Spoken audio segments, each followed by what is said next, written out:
સાંતલપુર જિલ્લા પંચાયતની ચૂંટણીના પ્રચારના ધમધમાટ વચ્ચે રાધનપુરના પૂર્વ ધારાસભ્ય રઘુ દેસાઈ એક અત્યંત સ્ફોટક નિવેદન આપ્યું છે। સાંતલપુર ખાતે ચૂંટણી પ્રચાર દરમિયાન તેમણે ભાજપ પર પ્રહાર કરતા જણાવ્યું હતું કે ભુવાઓથી ચૂંટણી જીતી શકાતી નથી।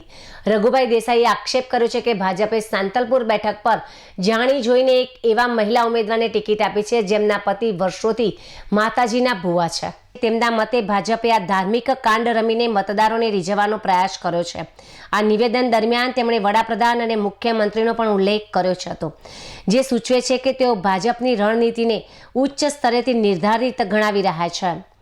દેસાઈએ સ્પષ્ટ શબ્દોમાં કહ્યું છે કે લોકશાહીમાં કામ અને જનસંપર્કની ચૂંટણી જીતાય છે, અંધશ્રદ્ધા કે ધાર્મિક લાગણીઓ એટલે કે ભુવા ભોપાળાના સહારે નહીં। રઘુ દેસાઈના નિવેદનથી સ્થાનિક રાજકારણમાં મોટો ગરમાવો આવી ગયો છે। જો કે જાણકારોનું માનવું છે કે આ નિવેદન કોંગ્રેસ માટે બેધારી તલવાર સાબિત થઈ શકે તેમ છે। ઉત્તર ગુજરાતમાં ભુવા અને ધાર્મિક પરંપરાઓ પ્રત્યે લોકોમાં અતૂટ શ્રદ્ધા હોય છે। ભુવાજી વિશેની આવી ટિપ્પણી લોકોની લાગણી દુભાવી શકે તેમ છે। ભાજપ આ નિવેદનને ધર્મ વિરોધી ગણાવીને કોંગ્રેસને ઘેરવાનો પ્રયાસ કરી શકે છે। ચૂંટણી રાણે રઘુ દેસાઈનું આ વિવાદાસ્પદ નિવેદન ભાજપને ફાયદો અને કોંગ્રેસને નુકસાન પહોંચાડી શકે તેવી પૂરેપૂરી શક્યતા છે। ચૂંટણી પ્રચારમાં વિકાસના મુદ્દાઓને બદલે જ્યારે ધર્મ અને અંગત માન્યતાઓ વચ્ચે આવે છે ત્યારે જનતાનો મિજાજ કઈ તરફ વળશે તે જોવું રસપ્રદ રહેશે। આમાં તો એવું છે કે ભુવાજીઓને તો હું તો એવી વિનંતી કરું છું કે તમને ભગવાનને બહુ મોટી ગાદી આપો અને ગાદીપતિ જો મહાકાલી, મહાલક્ષ્મી, મહા સરસ્વતી માતાજીના ભગત તરીકે રાજકીયથી બધા ધર્મના ગુરુઓએ દૂર રહેવું જોઈએ, કે ધર્મ એક અલગ પક્ષ છે અને રાજનીતિ અલગ છે। ધર્મ અને રાજનીતિને જોડવું ના જોઈએ।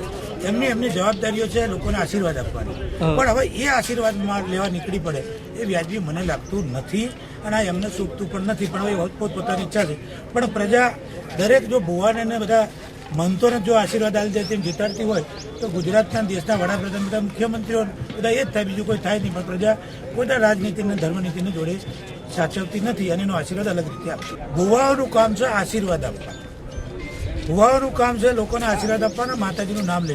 એટલે ધર્મની ગાદીને રાજનીતિ જોડે ના જોડવી જોઈએ અને ધર્મના નામે મત ના માગવા જોઈએ એવી મારી વિનંતી છે। ભુવાઓ કામ નહીં કરી શકે એ બાબત ભુવાઓ કામ નહીં કરી શકે ને જે માણસો અનએજ્યુકેટેડ ઓછું ભણેલા છે, ધર્મની બાબતમાં જાણે છે, રાજનીતિ જાણતા નથી। આજે કુલદીપભાઈ છે તો એને અરજી ક્યાં લખવી, તાલુકા પંચાયતમાં ક્યાં જવું? ભુવાજી બી તાલુકા પંચાયતમાં હતા તો તાલુકા પંચાયતમાં જ્યાંથી ચૂંટાયા વિસ્તારનું શું કલ્યાણ કર્યું એ પણ પ્રેસે એને પૂછવું।